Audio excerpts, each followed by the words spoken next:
আসসালামু আলাইকুম। কেমন আছো আমার প্রিয় সকল বন্ধুরা? আশা করি তোমরা সকলেই অনেক অনেক ভালো আছো, আনন্দে আছো, সুস্থ আছো। আলহামদুলিল্লাহ, আমি অনেক ভালো আছি। আমার সকল বন্ধুদের জন্য রইল অসংখ্য ধন্যবাদ, অনেক অনেক ভালোবাসা ও শুভকামনা। তো আজকে আমি তোমাদের সঙ্গে শেয়ার করতে চলেছি একেবারে নতুন একটা টমেটো চাটনি রেসিপি। টমেটো চাটনি খেয়ে একঘেয়েমি লাগছে, এভাবে কিন্তু বানিয়ে থাকলে ভীষণ ভালো লাগে টমেটো চাটনি। তো আজকে আমি তোমাদের সঙ্গে সেই রেসিপিটাই শেয়ার করব, কিভাবে একেবারে নতুন রূপে টমেটো চাটনি বানানো যায়, যেটা কিন্তু পালং পরোটা বা মোমো যে কোনো পরোটার সঙ্গে ভীষণ ভালো লাগে। তো আমি বলবো তোমরা অবশ্যই একবার এভাবে ট্রাই করে দেখো। আর আমার রেসিপিটি যদি ভালো লাগে তাহলে তোমরা আমার চ্যানেলটিকে লাইক, শেয়ার, কমেন্ট ও সাবস্ক্রাইব করে আমার পাশে থেকো। তো চলো দেখে নাও আমি কিভাবে এই টমেটো চাটনি বানিয়ে থাকি, একেবারে একটা নতুন রূপ। এখানে আমি কড়াইয়ে তেল দিয়ে দিয়েছি, আর তেলটাও কিন্তু হয়ে এসেছে, একেবারে অল্প পরিমাণে তেল দিয়েছি। এবার এখানে আমি দিয়ে দেবো টমেটো। এখানে দুটো মোটা সাইজের টমেটোকে আমি কেটে নিয়েছি।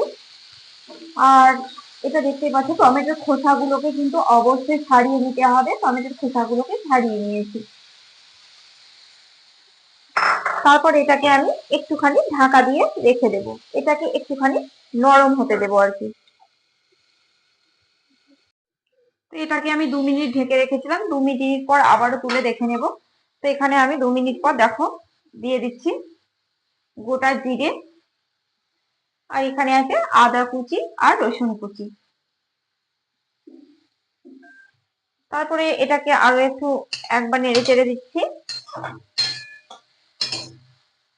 এই আদা কুচি, রসুন কুচি আর জিরে দেওয়ার পর এটাকে আরো আমি 2 মিনিট ঢাকা দিয়ে দেবো। মোট 4 মিনিট কিন্তু এটাকে আমি চুলোর উপরে রাখবো। 2 মিনিট কিন্তু হয়ে গেছে, এবারে দেখে নেব।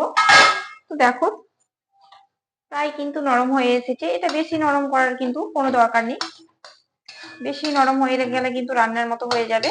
তো এবারে আমি এটাকে তুলে নেব। তারপর এটাকে আমি একটুখানি ঠান্ডা হতে দেব। সবটা কিন্তু আমি তুলে নিলাম, এবারে একটুখানি ঠান্ডা করে নেব। তো এখানে আমি একটা মিক্সিং জার নিয়ে নিয়েছি, আর দিয়ে দেব ধনেপাতা কুচি, দিয়ে দিচ্ছি ক্যাপসিকাম কুচি। এখানে আমি আধখানা ক্যাপসিকাম নিয়ে নিয়েছি, আর দিয়ে দিচ্ছি 4টে লঙ্কা। তোমরা যে যতটা ঝাল পছন্দ করো তোমরা কিন্তু ততটাই ঝাল দিতে পারো। চাটনিটা ঝাল ঝাল হলে বেশ ভালো লাগে খেতে। আর আমি দিয়ে দেবো এখানে টক দই।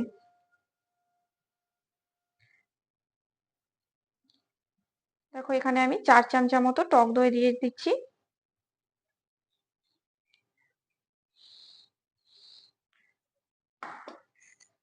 তারপর দিয়ে দেব টমেটো, যেটা ঠান্ডা হয়ে গেছে। এবার আমি এটাকে দিয়ে দিচ্ছি।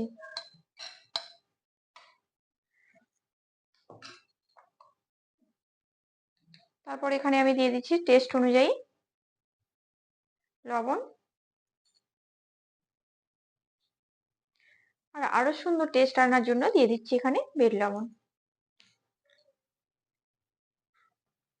আর দিয়ে দিচ্ছি সবশেষে 1 চামচা চিনি।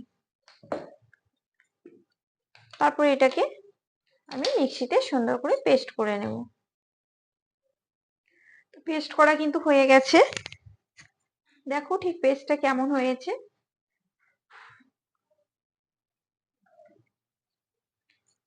এবারে আমি একটা মশলা রেডি করে নেব। এখানে দিয়ে দিয়েছি সরিষার তেল। এখানে কিন্তু সরিষার তেলই ব্যবহার করতে হবে। আর দিয়ে দিলাম দুটো শুকনো লঙ্কা। তারপর এখানে দিয়ে দিব কালো সর্ষে, আর দিয়ে দেব কারি পাতা।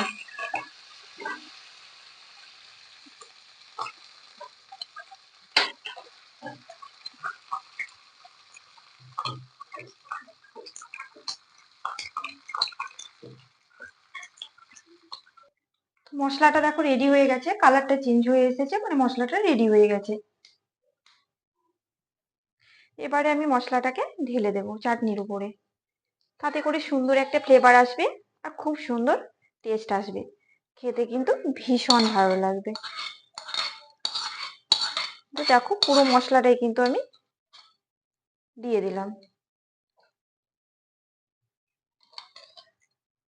তারপরে এটাকে আমি সুন্দরভাবে মিশিয়ে নেব।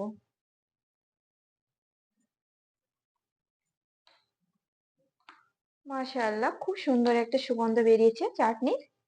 এটা কিন্তু ভীষণ ভালো লাগে খেতে এভাবে চাটনি বানালে। তো তোমরা অবশ্যই একদিন ট্রাই করে দেখো। আমি একটু টেস্ট করে দেখব চাটনিটা ঠিক কেমন হয়েছে। তো চাটনিটা কিন্তু অপূর্ব হয়েছে। তো তোমরা অবশ্যই একদিন এভাবে ট্রাই করে দেখো, ভীষণ ভীষণ ভালো লাগবে। আর আমার রেসিপিটি কেমন লাগলো তোমরা কিন্তু কমেন্ট বক্সে অবশ্যই জানাতে ভুলো না। দেখা হচ্ছে তোমাদের সঙ্গে নেক্সট রেসিপিতে। সবাই অনেক অনেক ভালো থেকো, সুস্থ থেকো। আল্লাহ হাফেজ।